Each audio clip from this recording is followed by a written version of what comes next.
ಓಂ ಶಾಂತಿ. ತಂದೆಯು ನಿಮಗೆ ಅವಿನಾಶಿ ಜ್ಞಾನರತ್ನಗಳ ದಾನವನ್ನು ಕೊಡುತ್ತಾರೆ. ಅದನ್ನು ನೀವು ಅನ್ಯರಿಗೆ ದಾನ ಮಾಡುತ್ತಾ ಇರಿ. ಈ ದಾನದಿಂದಲೇ ಸದ್ಗತಿಯಾಗಿ ಬಿಡುವುದು.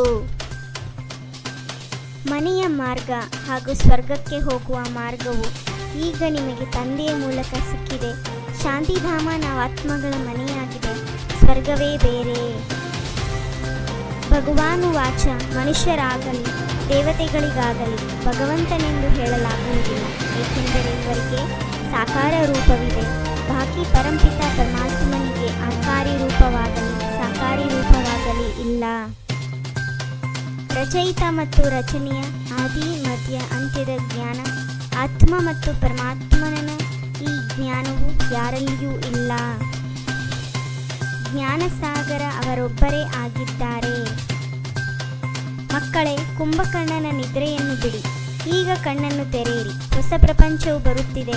ಹೊಸ ಪ್ರಪಂಚಕ್ಕೆ ಸ್ವರ್ಗ ಸತ್ಯುಗವೆಂದು ಕರೆಯಲಾಗುತ್ತದೆ. ಈ ಸಮಯದಲ್ಲಿ ಒಬ್ಬರು ಪವಿತ್ರ ಆತ್ಮನಿರಲು ಸಾಧ್ಯವಿಲ್ಲ. ಪುಣ್ಯಾತ್ಮರೆಂದು ಹೇಳುವುದಿಲ್ಲ.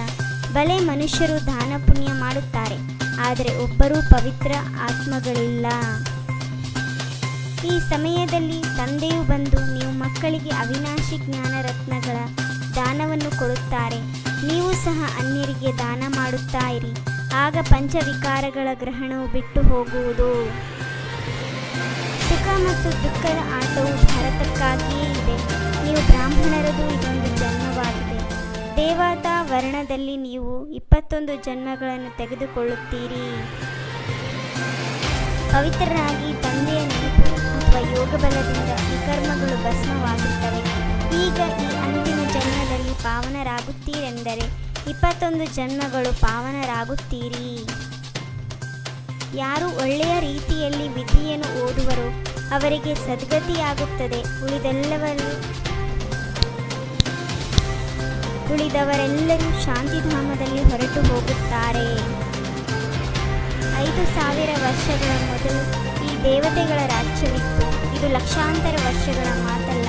ಈ ನಾಟಕವು ಅನಾದಿಯಾಗಿ ಮಾಡಲ್ಪಟ್ಟಿದೆ. ಇದು ಬದಲಾಗುವ ಸಾಧ್ಯವಿಲ್ಲ.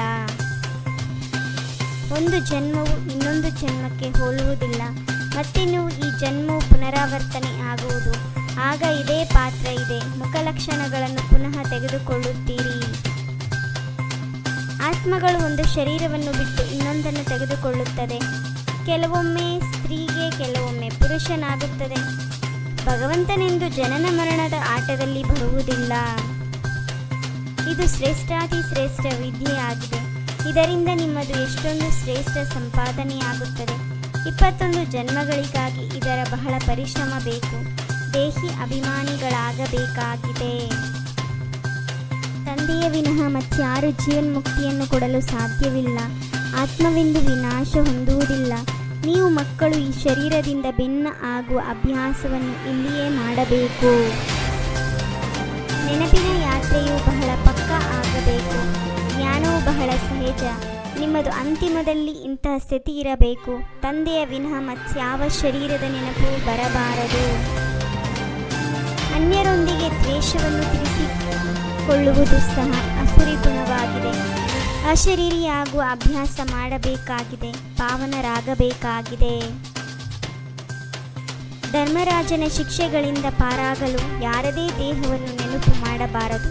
ಈ ಕಣ್ಣುಗಳಿಂದ ಎಲ್ಲವನ್ನು ನೋಡುತ್ತಿದ್ದರೂ ಒಬ್ಬ ತಂದೆಯನ್ನೇ ನೆನಪು ಮಾಡಬೇಕಾಗಿದೆ. ಮುಕ್ತಿ ಮತ್ತು ಜೀವನ್ಮುಕ್ತಿಯ ಮಾರ್ಗವನ್ನು ಎಲ್ಲರಿಗೂ ತಿಳಿಸಬೇಕಾಗಿದೆ. ಈಗ ನಾಟಕವು ಮುಕ್ತವಾಯಿತು.